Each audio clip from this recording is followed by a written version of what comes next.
This is the EdExcel AS Level Further Maths paper covering the Further Mechanics 1 option, and it's from the 2022 series.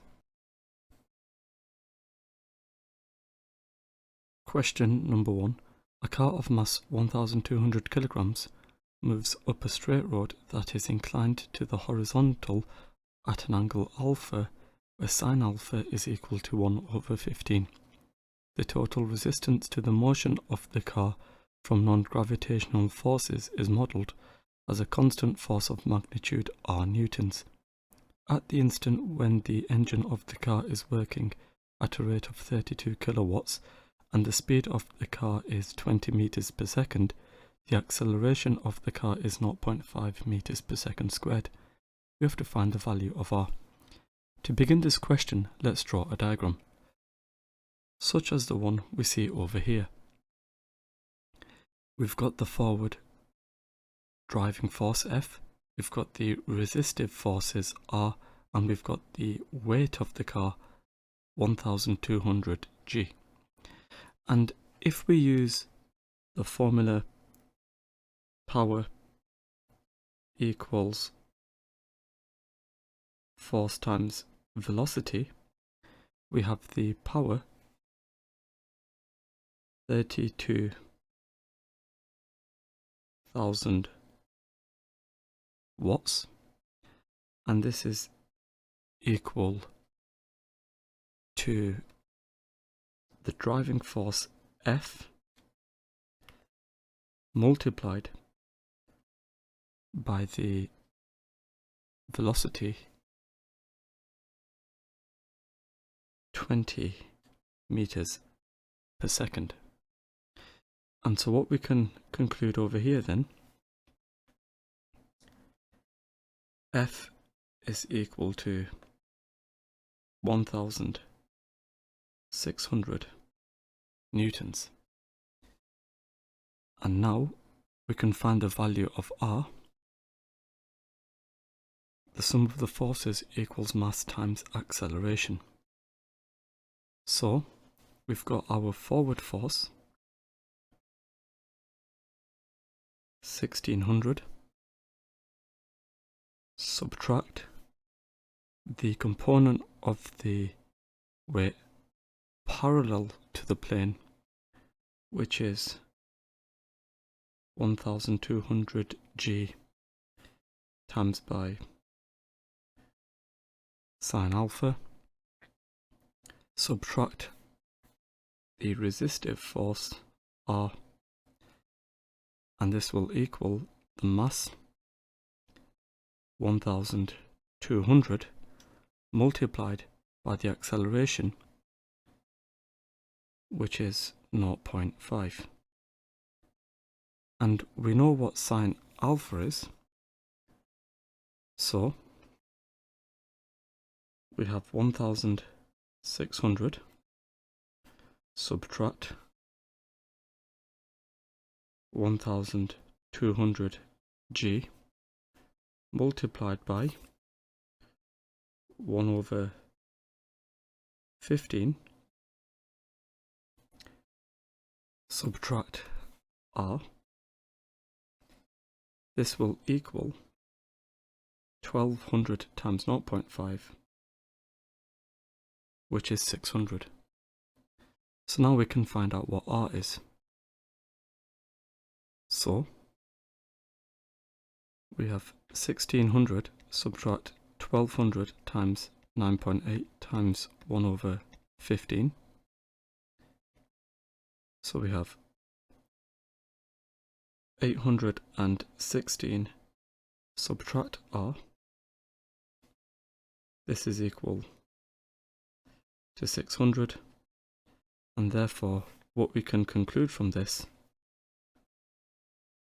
R is equal to 216 newtons. Question number 2. Two particles A and B have masses m and 3m respectively. The particles are moving in opposite directions along the same straight line on a smooth horizontal plane when they collide directly. Immediately before they collide, A is moving with speed 2u and B is moving with speed u. The direction of motion of each particle is reversed by the collision. In the collision, the magnitude of the impulse exerted on A by B is 9 mu over 2. For part A, we have to find the value of the coefficient of restitution between A and B. Now let's draw a diagram. We've got particle A with mass m, particle B with mass 3m, and the impulse on A by B is 9 mu over 2, and because we have an equal and opposite reaction, the impulse on B by A will be 9 mu over 2. And the situation before, we've got A moving with speed 2u, B moving with speed u, but in the opposite direction. They are moving towards each other. And the situation after, the direction is reversed, so A has speed VA and B has speed VB. Notice the arrows are in opposite directions. So now let's use impulse momentum. So using impulse momentum, let's focus on A first. The impulse is equal to 9 mu over 2, and that's equal to the change in momentum, so we have the mass multiplied by the change in speeds. We've got VA subtract negative 2u. Now if we focus on trying to simplify this, well, the m's cancel, leaving us with 9u over 2 equals VA plus 2u, and so therefore VA is equal to 5u over 2. And if we focus on B, we have the impulse 9 mu over 2, and that's equal to the mass 3m multiplied by the change in speeds VB subtract negative u. So, noticing the m's cancel, we are left with 9u over 2 equals 3 multiplied by VB plus u, and dividing through by 3, we end up with 3u over 2 equals VB plus u, so VB is equal to u over 2. Now, if we use Newton's law of restitution, that tells us E is equal to the speed of separation divided by the speed of approach. So, for the speed of separation, well, that will be the difference between VA and VB. And the speed of approach, well, that will be the difference between 2u and negative u. So this simplifies to VA plus VB divided by 3u, and we know what VA is, and we know what VB is. So we have 5u over 2, that's VA, plus u over 2, that's VB, and we divide this by 3u. So we end up with 3u divided by 3u, which is 1. So E is equal to 1. For part B, hence, write down the total loss in kinetic energy due to the collision, giving a reason for your answer.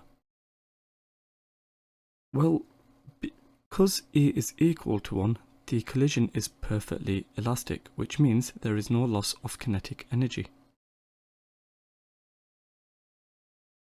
Question number 3. A plane is inclined to the horizontal at an angle alpha, where tan alpha equals 3/4. Now if that's the case, let's create a 3, 4, 5 triangle. We see that sine alpha is 3/5, cos alpha is 4/5, tan alpha given is 3/4. A particle P is held at rest at a point A on the plane. The particle P is then projected with speed 25 meters per second from A up a line of greater slope of the plane. In an initial model, the plane is modelled as being smooth and air resistance is modelled as being negligible. Using this model and the principle of conservation of mechanical energy, for part A we have to find the speed of P at the instant when it has travelled a distance 25/6 meters up the plane from A. Now here is a diagram representing the situation we've got. A particle is at the point A initially, and then it moves up the plane to a point B. And what we can do is use the work energy principle to help us find the speed at this point B. So let's begin by finding the initial kinetic energy. That's equal to 1/2 multiplied by m multiplied by 25 squared. We know that it's projected with speed 25 meters per second. So 0.5 times 25 squared, that's 312.5. So the initial kinetic energy is equal to 312.5 m. When it's at the point B, the final kinetic energy, that's equal to 1/2 times m times v squared. We have 0.5 m v squared. If we take A to be our 0 level, then we have no potential energy at A, but at the point B, the final potential energy, well, that's equal to mgh sine alpha. So we have mgh sine alpha. So we have m times 9.8 times h, which is 25/6,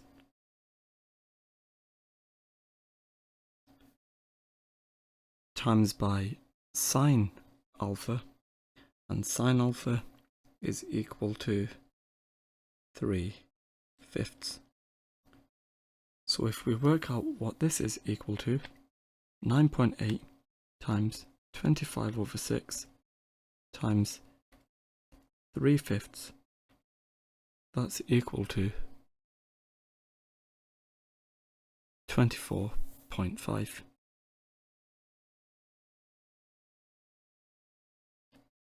m. So, using conservation of energy, we have 312.5 m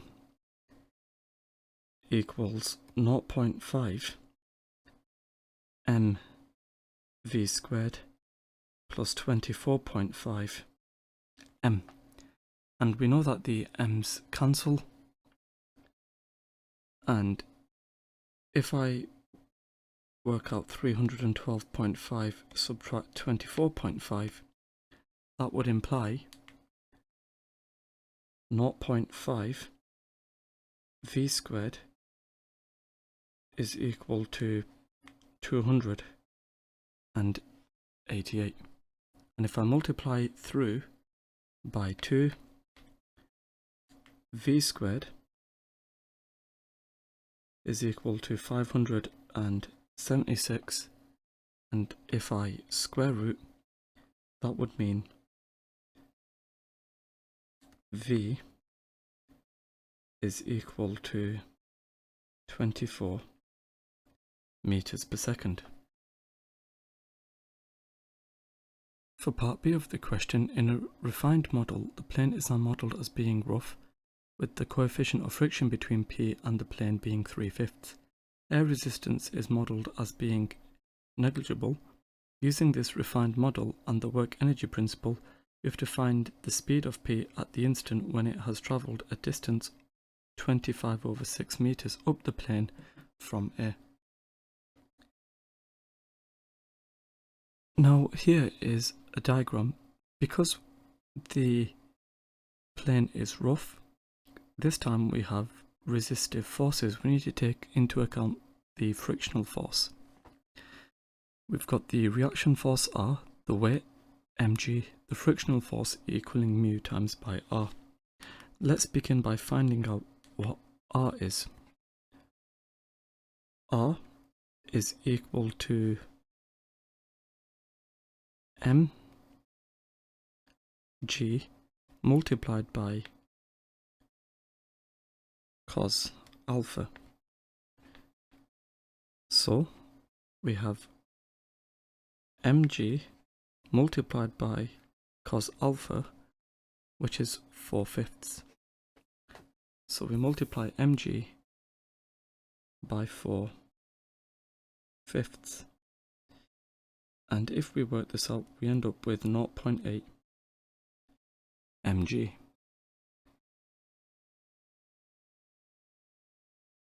So multiplying the 0.8 by 9.8,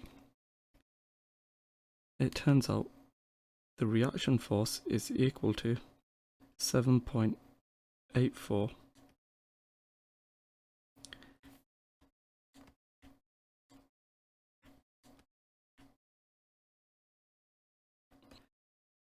m. We can now find the frictional force F. That's equal to mu, which we are told is 3/5.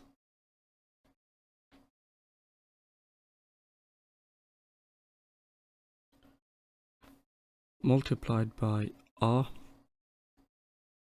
which is 7.84 m.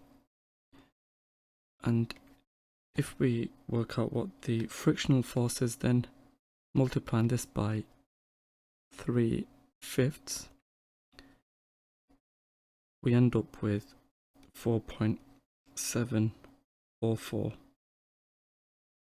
m as the frictional force. Now, what we can now do is find out the work done against friction. That's equal to the frictional force multiplied by the distance it travels, h, and we know that it travels 25/6 meters up the plane, and therefore we have 4.704 m, that's the frictional force, multiplied by 25/6, and if we work out the work done against friction,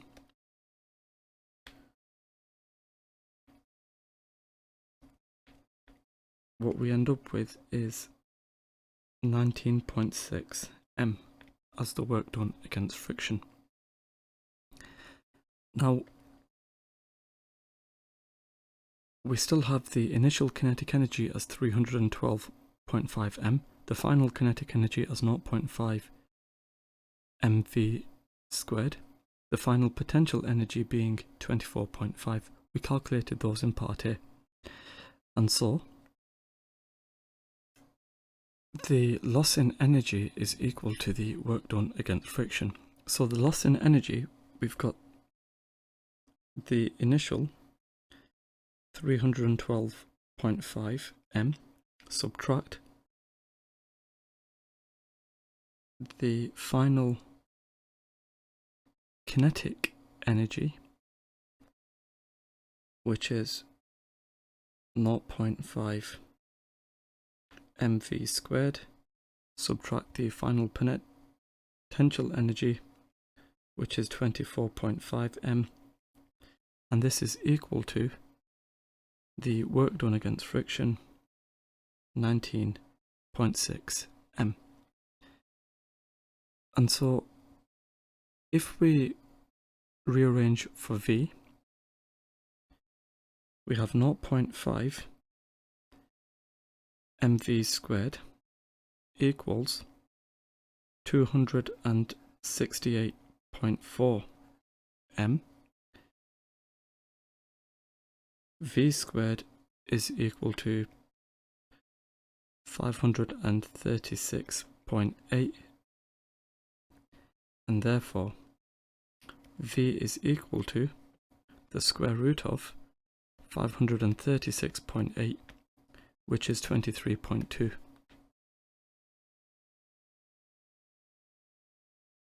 meters per second. Question number 4. A particle P of mass 2m kilograms is moving with speed 2u meters per second on a smooth horizontal plane. Particle P collides with a particle Q of mass 3m kilograms, which is at rest on the plane. The coefficient of restitution between P and Q is E. Immediately after the collision, the speed of Q is v meters per second. For part A, we have to show that v equals 4u multiplied by 1 plus e divided by 5. For part A, let's begin by drawing a diagram. We've got particle P with mass 2m, and we've got particle Q with mass 3m. The situation before, P moves off with speed 2u, and Q is at rest. The situation after, P moves with speed Vp. We don't know what Vp is, and we know that Q moves off with speed v. To show that v is equal to the expression shown, what we can do is use conservation of linear momentum. And so if we use conservation of linear momentum, then we have the situation before. We have 2u multiplied by 2m plus 0 multiplied by 3m. This is equal to Vp multiplied by 2m plus v multiplied by 3m. So we have 4u equals 2vp plus 3v. We will call this equation 1. And now if we use Newton's law of restitution, where we know that E is equal to the speed of separation divided by the speed of approach,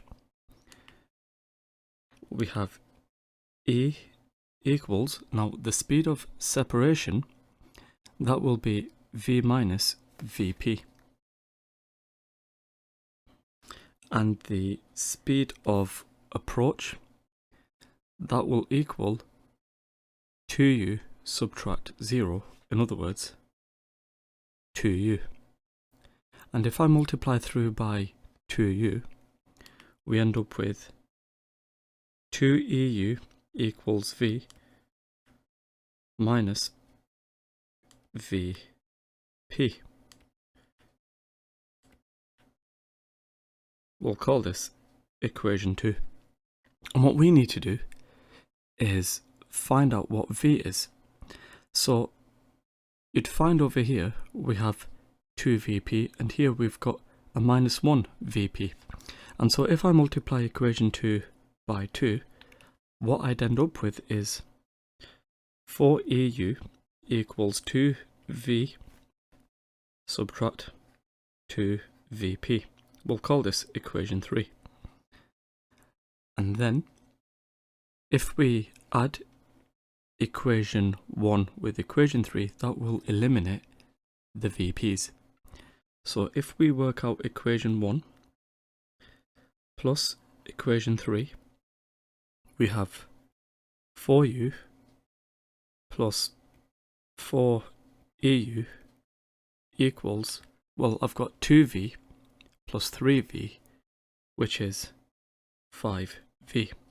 And now if I factorize out a 4u on the left hand side, I've got 4u multiplied by 1 plus e, and that's equal to 5v.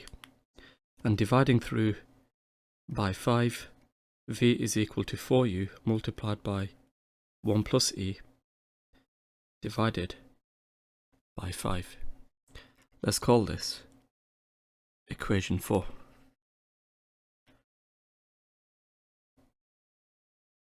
Now, we have to show that 4u divided by 5 is less than or equal to v, which is less than or equal to 8u over 5. So, for part B, what we know is e is in between 0 and 1. And so when e is equal to 0, this would imply that 4u multiplied by 1 over 5 is equal to v. So we have v equals 4u over 5. And when e is equal to 1, this would imply v equals, now here I've got 1 plus 1, which is 2, times that by 4, that's 8. So we have 8u over 5. And therefore, we can conclude that 4u divided by 5 is less than or equal to v, which is less than or equal to 8u over 5. Now, for part C of the question, given that the direction of motion of P is reversed by the collision, we have to find in terms of u and e the speed of P immediately after the collision. Now, because we are concerned with finding the speed of P immediately after the collision, and we know that the direction of motion of P is reversed by the collision, what we need to do is find out what Vp is. Now, I've got equation 4 here, and if I substitute this into equation 2, I can find out what Vp is. So, for part C of the question, if I substitute in equation 4 into equation 2, we have 2 EU equals V, and I know what V is. That is 4U multiplied by 1 plus E over 5, subtract Vp. So, Vp equals 4u multiplied by 1 plus e divided by 5, subtract 2eu. And if I write the 2eu such that we have 10 EU over 5, that would mean we have a common denominator. So I've got 4u multiplied by 1 plus e divided by 5, subtract 10 EU over 5. And if I expand the brackets, we have 4u plus 4 EU minus 10 EU divided by 5. So I've got Vp equaling 4u minus 6 EU over 5. And if I factorise out a 2u, we end up with VP equaling 2u multiplied by 2 minus 3e divided by 5. And so, as the direction of P is reversed by the collision, the speed of P immediately after the collision is 2u multiplied by 3e minus 2 over 5. Now, after the collision Q hits a wall that is fixed at right angles to the direction of motion of Q and rebounds, the coefficient of restitution between Q and the wall is a sixth. Given that P and Q collide again, we have to find the full range of possible values of E. So here is our wall, and then Q rebounds off the wall and it comes back with speed VQ, say. So knowing that E is equal to the speed of separation over the speed of approach, and E over here, we'll call it E dash, this is the coefficient of restitution between the ball and the wall. We know that that is equal to 1/6. That's equal to the speed of separation, VQ, divided by the speed of approach, which is V. And so what we can do with this information is find out what VQ is. So VQ, that will equal V over 6. Now we've already worked out what V is. We found that over here. So we've got a sixth of 4u plus times 1 plus E over 5. So we see that VQ is equal to 2u multiplied by 1 plus E divided by 15. And we are told that P and Q collide again. So that means that VP is less than VQ, and that's because P and Q collide again. So what we have then is VP, the speed of P, that was given by 2u multiplied by 3e minus 2 over 5. That will be less than VQ, which we've just said is 2u times 1 plus E over 15. So we have 6u times 3e minus 2 divided by 15, which is less than 2u times 1 plus E divided by 15. So if I expand, I've got 18 EU minus 12u being less than 2u plus 2 EU. So I've got 16 E, which is less than 14. So that means E is less than 7 over 8. We also have another condition. We know that once Q hits P again, P is going to move, which means VP is greater than 0. So we've got 2u times 3e minus 2 over 5 being greater than 0, 3e minus 2 is greater than 0, and that means e is greater than 2/3.